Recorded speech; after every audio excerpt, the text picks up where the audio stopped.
Do you want to be ahead of the game for the latest in arts, music, cuisine, and entertainment across the Middle East's most dynamic capital cities? Al Monitor is proud to launch our City Pulse newsletters, focused exclusively on local news, starting in Riyadh, Dubai, Istanbul, and Doha. Each week, our on-the-ground writers in these cities cover the latest cultural happenings and trends, so you have everything you need to know for the best local experiences. To subscribe for free, go to almonitor.com, that's al-monitor.com, and sign up on our newsletter page. Welcome back to the Al Monitor Brief. I'm Adam Lucente. Turkish Foreign Minister Hakan Fidan said on Tuesday that Turkey would view any division of Syria as a threat and would, quote, intervene to prevent such a scenario. His comments followed days of violence involving Druze and Bedouin fighters, as well as government forces in southern Syria's Suwayda. The death toll has surpassed 1,200 people and includes civilians executed by the different warring parties, according to the Syrian Observatory for Human Rights. Calm has largely prevailed since the government evacuated Bedouins it said chose to leave Suwayda on Monday. Turkey is close to the new Syrian government, led by former jihadist rebel leader Ahmed Ashara, and fears any division of Syria in response to the violence. The Druze-Bedouin clashes are just the latest incident of its kind, and a government committee said on Tuesday that 1,426 people were killed in the March massacres of Alawites along the country's coast. Turkey's concerns relate to the prospects of long-term Kurdish autonomy in northeast Syria, and the situation in the south could affect negotiations over the U.S.-backed and Kurdish-led Syrian Democratic Forces integrating into the new Syrian state. Meanwhile, U.S. Special Envoy for Syria, Tom Barrack, continues to back the Shara government and on Monday criticized Israel's interventions in Syria, some of which came in response to the violence against the Druze. In this episode, we hear from Al Monitor's chief correspondent, Amberin Zaman. Amberin assesses the Syrian government's failures in preventing sectarian violence, why Turkey fears a divided Syria, and how the unrest in the south may strengthen the hand of Kurdish forces. Hope you enjoy. Amberin, welcome back to the Al Monitor Brief. Thanks for having me, Adam.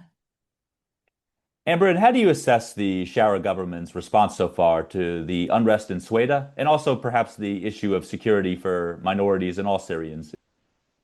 Well, I think it's been pretty disastrous. You've had more than 1,500 people killed in the course of a week.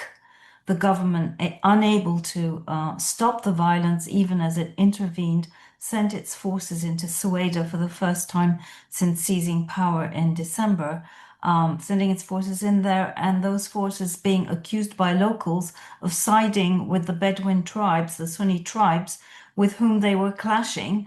And for many, this was just an opportunity for the government to send their troops there as it tries to, gain control over the country, which it's failed to do so far. So many view this as a very cynical ploy on the part of the government, and one that kind of blew up in their faces and has left the government looking weaker. Shara's credibility has certainly been dented because he came to power vowing, to serve all Syrians, to unite them, to provide stability and security for them, regardless of their ethnicity and religion. And yet, in the course of 7 months, we've had two major massacres now.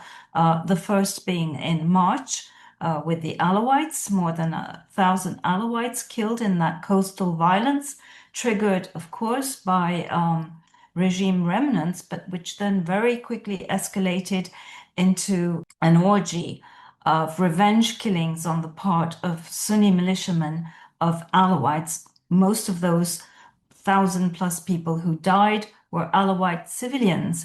And we've just had the government say that they have completed their investigation on those killings, trying to figure out who was responsible, etc.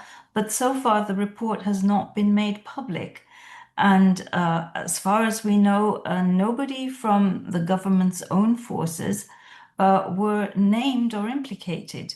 Whereas, there's a lot of evidence on the ground that some certainly were. So none of this inspires too much confidence, certainly not among the minorities living in Syria. Amberin, you've done some interesting reporting recently on the Turkish angle. Obviously, President Erdogan is close to President Shara in Syria.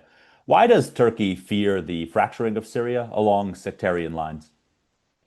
Well, the biggest reason that it fears that is because of the presence of the Kurds along its borders who've set up their own autonomous um, entity there, and they have their own armed forces trained and equipped by the United States. They control around a quarter of the country. They control Syria's the bulk of Syria's energy resources, water, natural gas, oil.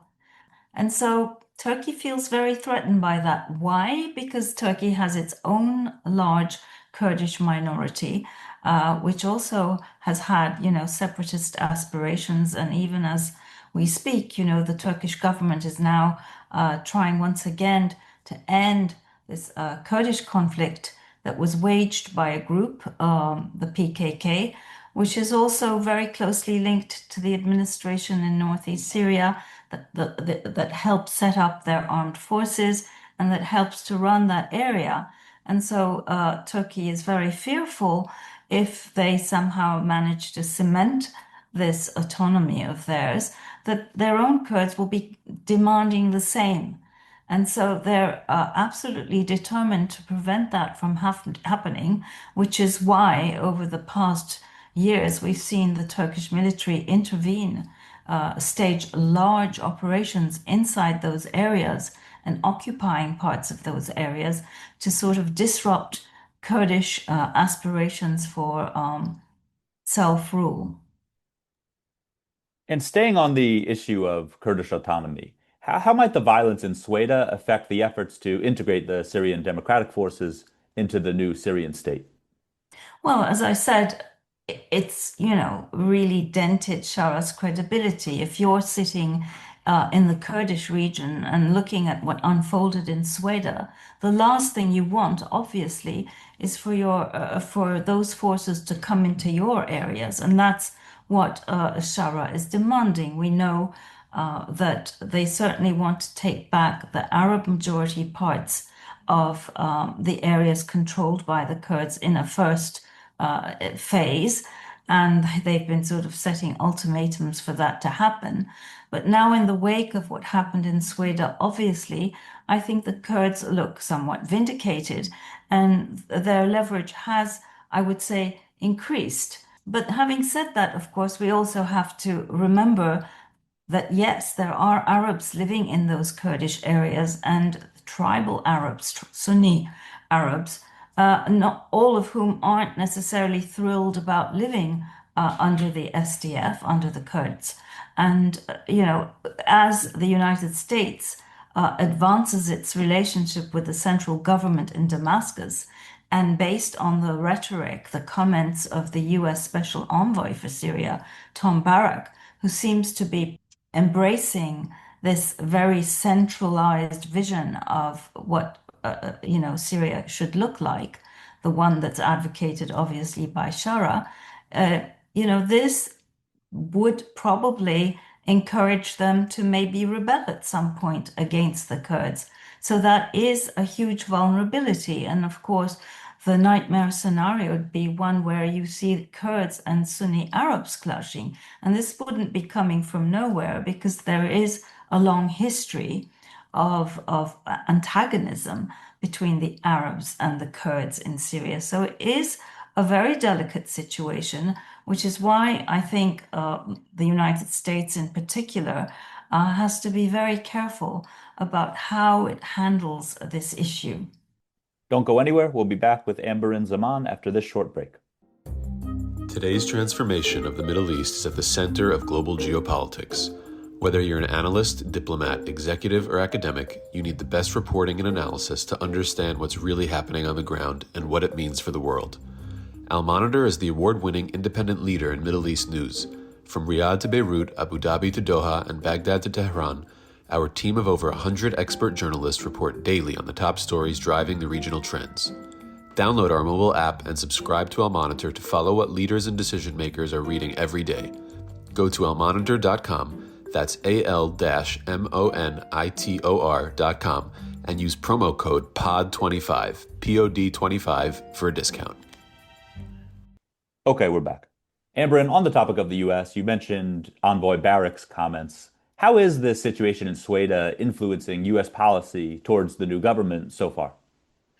Well, based on what we've read, he's had several interviews since. He held a news conference in Lebanon, I believe it was, and then he gave an interview to the Associated Press. And he seemed to sort of be suggesting that the government had not done such a terrible job. I don't recall his exact words, but he said they had done the best they could in the circumstances.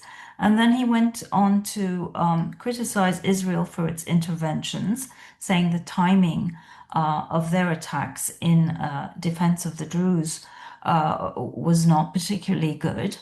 And he also suggested that Israel was not interested in seeing a unified and strong Syrian state on its borders and would prefer to see a weak and divided one along sectarian lines and ethnic lines, and said that, well, that wasn't necessarily the best thing for Syria, that, centralized government. He once again emphasized that centralized rule was what he said most Syrians want, but that's not true.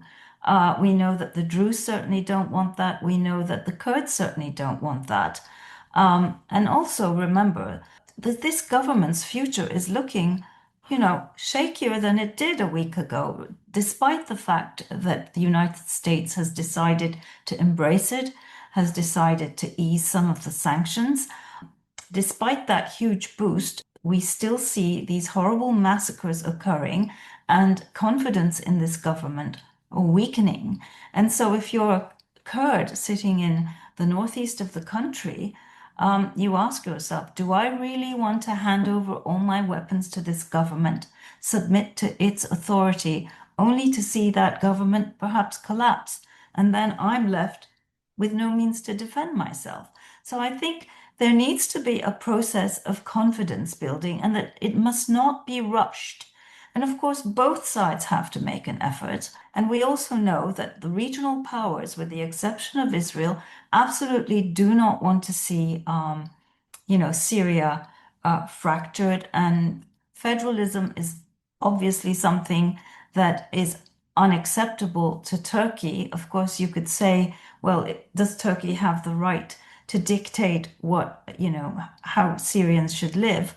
Well, it has taken it upon itself to do just that and has intervened militarily numerous times. And we heard Turkey's foreign minister today again say that they were completely opposed to any fracturing of Syria. And if they felt that that was happening, that they would resort to all means to prevent it. So we need to be realistic. The Kurds need to be realistic and find a sort of compromise where some of their demands are met, but obviously not all of them. But in Damascus too, they have to understand that you can't put the genie back in the bottle. That for the past 14 years, since 2012, the Kurds have been running their own affairs. And you just can't take them back to zero. So there has to be some give and take. And hopefully US diplomacy will help, provide a compromise, a solution, because ultimately, I think it's very important that the Kurdish part of this problem be solved, because after all, the Kurds are the most heterogeneous, unified, organized minority in Syria. Amberin, thanks a lot for your time, and we look forward to more of your reporting on all these topics. Thank you for having me, Adam. I really appreciate it. Thanks for listening to the Al Monitor Brief. Be sure to follow Al Monitor for more on the stories impacting the Middle East. Until next time, I'm Adam Lucente.